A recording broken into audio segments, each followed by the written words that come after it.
Alright, here's the shooting test of the DPMS Panther Arms M4s system carbine. Just a short range to show you how it shoots. I got the red dot sight set up right now. It's just a cheap red dot sight. It was like 20 bucks on eBay or so. Alright, here's semi-auto.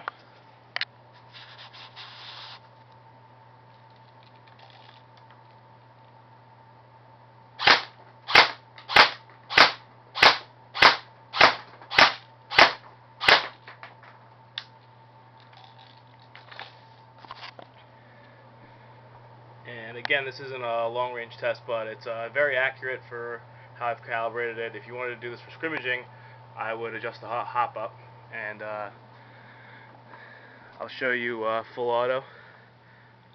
Here's the safety. It's really conveniently located. Your thumb like fits right on it when you're ready for shooting. So that's safe. That was semi, and here's full auto.